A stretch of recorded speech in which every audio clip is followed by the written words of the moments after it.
So we've got another little weekly update and a tip coming along, and look at this, we've got some sold signs now starting to appear. The season is kicking off. We looked back earlier at our data from last year and we're following a similar pattern to how it went last year, so fingers crossed it's going to be good. Keep on watching, we've got some new vans, some new tips, and yeah, just a bit of waffle.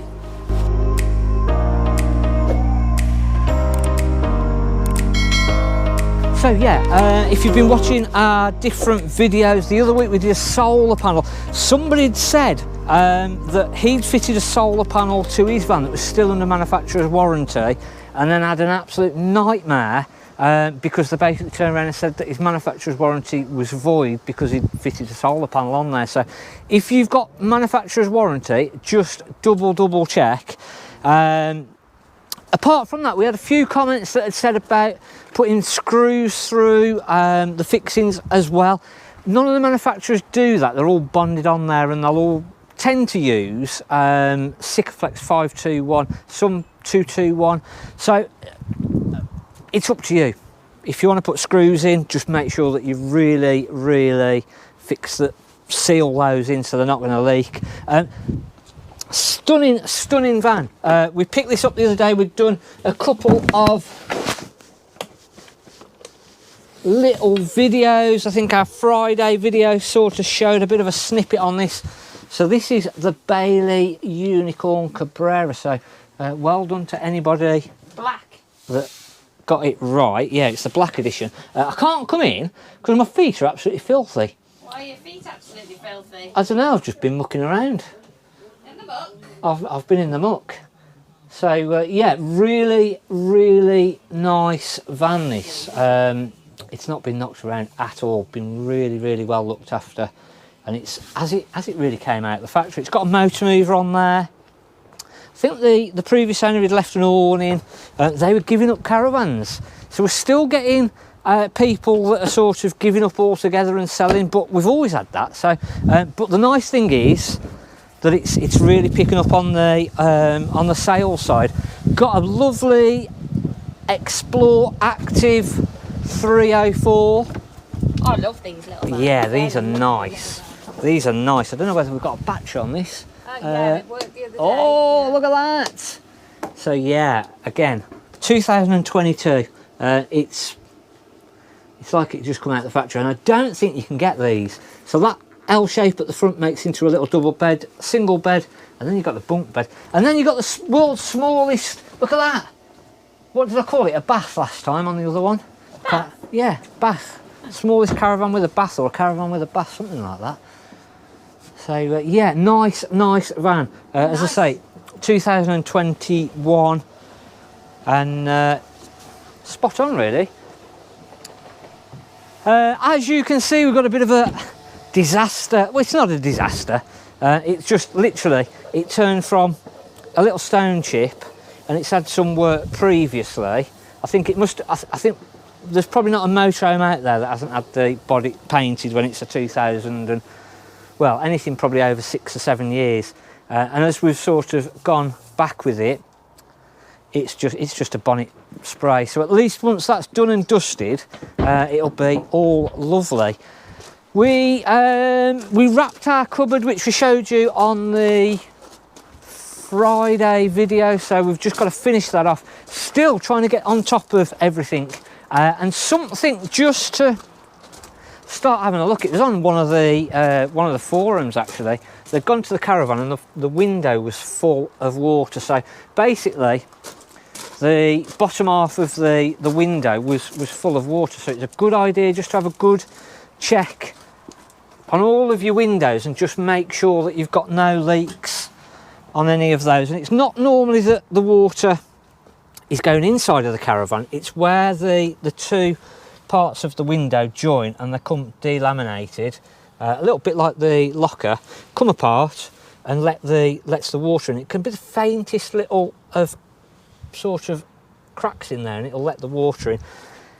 And realistically, the only thing you can do is drill a little hole in the bottom, let it all dry out, and then there are companies out there that will reseal the windows. Somebody actually recommended the one which is Eco, I think it was. and actually spoke to those last week, because we were after the glue for bonding these big roof lights in, and they do all windows and repairs and bits and pieces like that. And if you've got a window that's split apart like that, they can actually repair it, re-glue it up.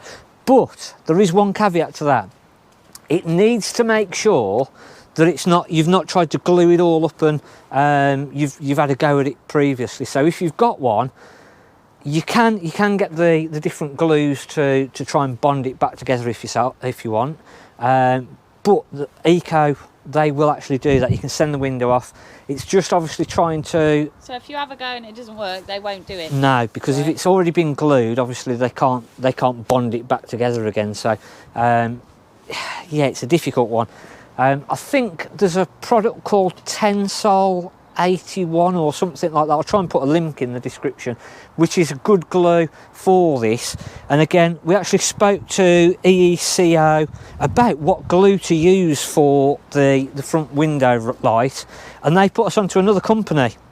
They says, oh, we don't do a huge amount of them, and we use, I can't remember what product it was, something that I hadn't really heard of, to be fair. And he says it's very, very messy. Let me get what we're going to use.